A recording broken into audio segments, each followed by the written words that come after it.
So I'm a little confused with this. Welcome back to the channel again, ladies and gentlemen. Thank y'all so much for coming over. This title here, got this from News Nation, says Ray J says Sean Diddy Combs stories are out of control.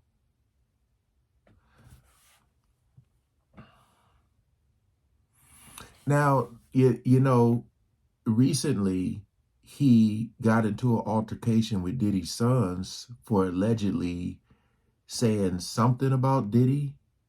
Now he's saying that the Diddy stories are out of control. I'm just confused, man. You know, a lot of people always say that Ray J is a clout chaser. They say he be talking in circles. He don't really answer questions fully, all this stuff. So I'm really just tripping out on what angle he's trying to take with this. But we're going to check this video out. Again, appreciate all the love and support with you guys coming over and watching, liking, sharing, and subscribing, man. We ain't going to waste no more time. Let's jump right into it. Ray J's take on the latest joins us now. Thank you very much for coming on short notice. Appreciate you. The suited and booted. Thank you, Chris. Always good to talk to you. So, Ray J, what is your take on the suggestion that Diddy is powerful enough that he can reach out, even if behind bars, like some kind of mob boss, and get people to tell people to shut up, or I'll pay you if you shut up, and be effective? Look, I don't know how real that is. I think, you know, when you're in jail, I think you should also. It's just crazy because of the video I just posted. And for those of you who haven't seen it, I also left in the description the full video of the two people who pretty much people showed up to their house asking questions about Diddy. You can go check that out. But him saying that and then what I just reacted to is actually kind of crazy. As if like this stuff ain't happening.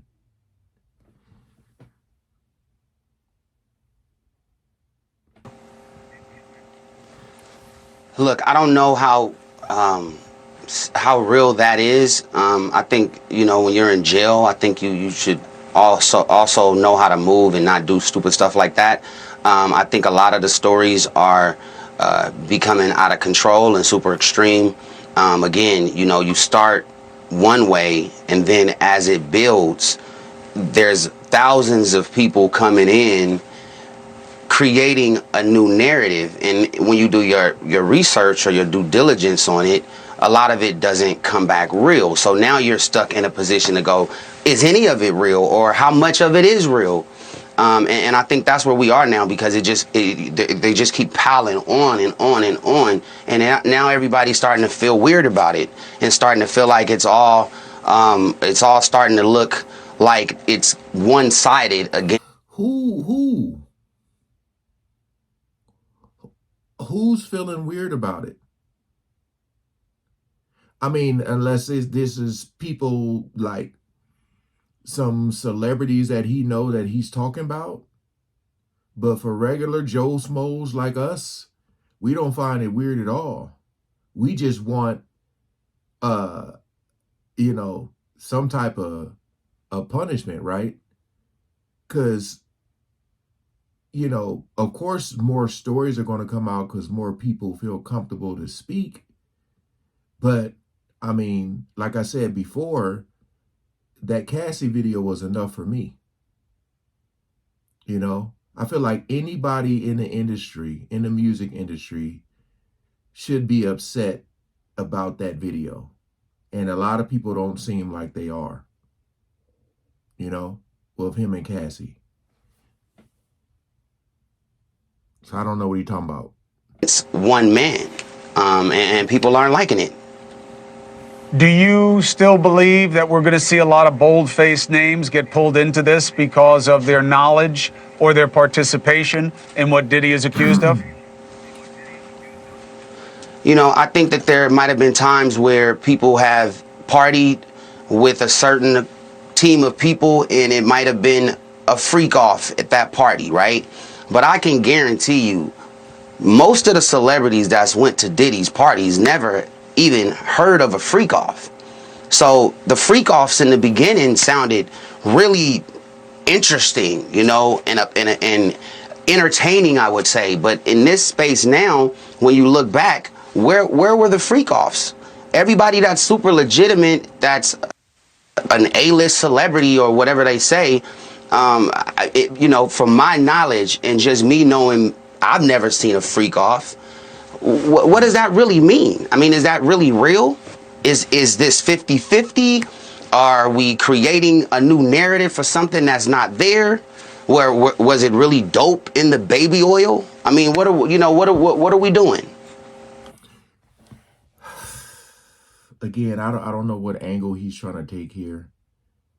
But if you look back at all the people who have been like asked a question, like I remember Diddy being on Ellen and he said something about his parties and you could see her face and her body language and she goes, yeah, I know what be happening at your parties. You know what I mean? Like she knew about the freak offs. Most of the people will say that they left before the stuff happened, right? That's what a lot of people say. They left before the freak off part or whatever. But like I always say, if you knew this stuff was happening and you still were attending his regular parties, you're a part of the problem. You're a part of the problem. Right. What do you want people to know about the alleged altercation with you and Diddy's sons and your drive and your belief that somebody took a shot at you? Do you believe those are related? And did they change your disposition towards talking about this situation? Great question. Well, when you live in LA, you know, I think a lot of things are controlled in a lot of different ways, whether it's from the underground scene or from the political scene. But what I do know is that the people that did that to me, you know, trying to work out something when you know who it is always the best plan, right? I've seen a lot of violence happen just because certain people wouldn't sit down and figure out, you know, what can happen in a positive way as opposed to it going another route. So in that situation, y'all know me. I'm from LA, South Central LA. Seen a lot of violence, gangs. What he said right there, is a lot of truth in there as far as people. It may be a lack of communication. Most of the times, like especially like with violence, people like do things and it be like the wrong person. They want to retaliate, and then innocent people end up getting injured. But my whole thing is like if you got somebody coming after you like that, man, at this point in your life, I forgot how old Ray J is, but I don't look at Ray J as a like hard. He was an R&B singer, you know.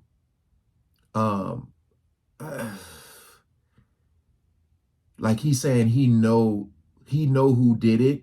It's just kind of hard to talk. Like that's crazy, man. That is absolutely crazy. You know, we're doing everything we can to make sure that, you know, things are super safe and that everybody can just live and enjoy life. And whether it's the truth, whether it's a lie, whatever it is, it stays on the front line. It doesn't go into something super violent. That's very important, you know, moving forward. Well, and as far as, you know, take, as far as go ahead. No, go ahead. As far as what? No, and then as far as Diddy's sons, yeah, it's been a lot. And I think at this point, you know, we had to all sit down and we had to really figure out what this looks like and what we should do moving forward. And so we've worked out our differences. And I think that when we talked in the beginning, you know, creating these mentorship programs and creating something new to help young entrepreneurs when they're falling by the wayside is absolutely needed in these situations. I mean, if you even just look at me, you know, sometimes you need certain guidance before you jump off the edge. And a lot of times that's you know, that's happening in this space that we're in right now. Hey, thanks for watching. Go to joinnn. Well, I'm nervous to look at these comments because I know they're gonna be going in on him. Like, what did he say to them to make them want to fight him? And then to get to this point to saying that a lot of these stories seem one-sided. It's like, of course they seem one-sided because you had this man who allegedly was, you know, abusing his power. He was they say he was put in position to reel people in, you know, and again, allegedly he had, they said a lot of these stories said that the sons were involved too in the whole like recruiting process. So if I'm Ray J, I'm like, why am I even trying to associate or be cool and cordial with them? I'm trying to stay as far away as possible. You know, I felt like I was like watching ping pong as he's talked. Not ping pong, or yeah, ping pong or pinball or a boomerang. He went this way and it came back. I don't know.